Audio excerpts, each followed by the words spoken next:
Hello? Where am I? What's going on? What was that? Ah! Chad, what are you doing? Just, messing around with this video recording thing. Are you doing the Backrooms thing? You know we're not in the Backrooms, right? Like, this is my house. We both live here. Yeah. I know that. Okay, just checking. Alright, see ya.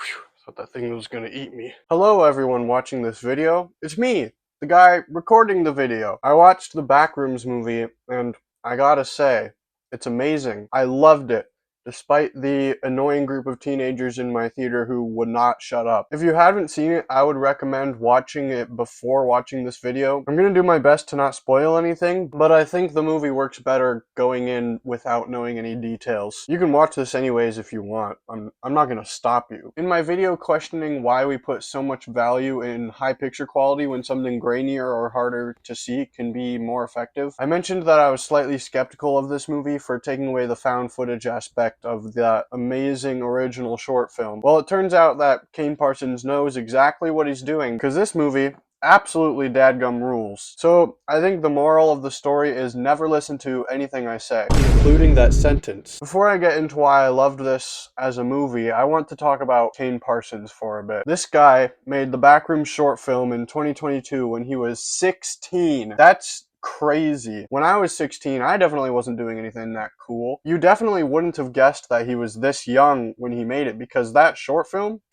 it's amazing. And then he made all those other videos that built upon the world, and also a bunch of other short films apparently. Like, who is this guy? And now at the age of 20, he's not even old enough to drink. He made a big budget A24 horror movie. If this is what he can do now, who knows what kind of stuff he'll be making later on in his life. I can't wait to see what he does next. And honestly, if he never makes a movie again, which I obviously hope he does, he's already created a fantastic legacy with this world he created, and I think it'll be celebrated and loved by generations to come. I'm telling you, this guy's a big deal. As I said, I loved the Backrooms movie, but I want to make clear that I don't just love it because of the story behind it or prior experience with these short films. Because I live under a rock, apparently, I've only heard of the Backrooms because of this movie being announced, and besides the movie, I've only seen the first short film. Even if I thought the movie sucked, I would still appreciate the story behind it and what it's doing for the larger film industry. But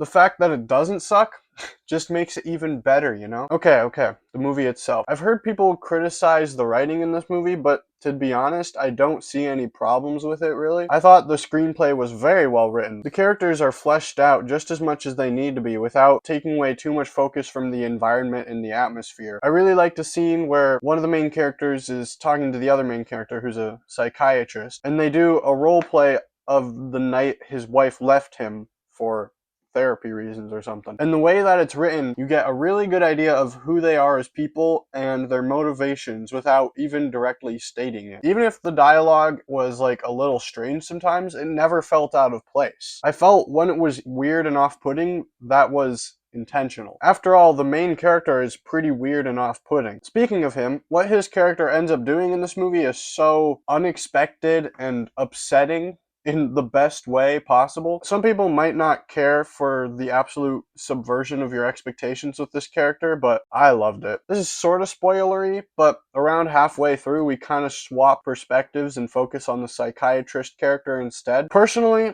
I like that. It's kind of psycho vibes. It really keeps you on your toes. And this psychiatrist character that we focus on is a lot more endearing of a protagonist. I love the dream or flashback sequences that she has. They're kind of abstract and give Backrooms vibes, despite being in her past before the events of the movie. Also, I didn't realize that Renate Rinsby from Sentimental Value was going to be in this, and she was a highlight for me. She did a great job all in all, except for a few times where her accent slipped up, but what are you gonna do? As I said before, I was a little skeptical about the look of this movie. Turns out, it does implement the VHS found footage look into the film, and when it's not using that, it still looks visually incredible. It's so vibrant and visually interesting. There's something kind of off about how much the colors pop and the simplicity of the suburban location that it takes place in. It feels like a little dreamlike, but like it's normal everyday world, but there's a sinister undercurrent. The way shots are composed is so good. It really shows that a lot of thought was put into what goes in the frame. There's a big focus on empty space with nothing going on, just relishing in the empty quietness of a big room, which is fitting. I think that what it's trying to communicate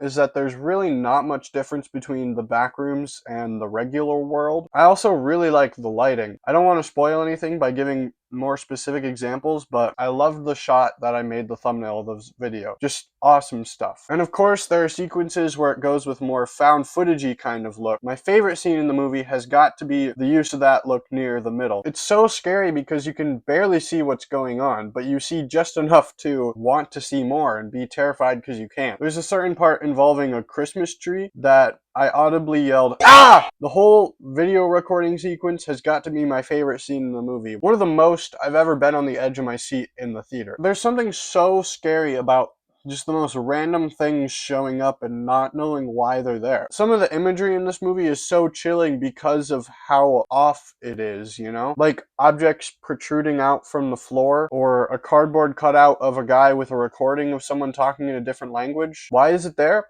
I don't know, but it's a lot scarier than it sounds. You know that scene in The Shining when the girl is like walking up the stairs and then she looks in a room and there's a guy in a bear suit doing stuff to another guy? Well, for me, that was the scariest moment of The Shining because it was just so, what? And take that feeling and just multiply it. The only time this really stops being scary is when the psychiatrist gets chased by a monster near the end, because by that time it's been fully revealed and lost some of that mystery element. Even so, it's a fun chase scene and is pretty effective at making you wonder, like, what's going to happen next. Something I found interesting about this was I think Kane Parsons has a similar fascination with old commercials and found footage that I do. Old commercials are definitely focused on in the normal world scenes, and while not inherently creepy, there's just something off about them, and I love that. The main guy shoots a commercial for the store in the movie where he dresses up like a pirate, and not only is it kind of funny,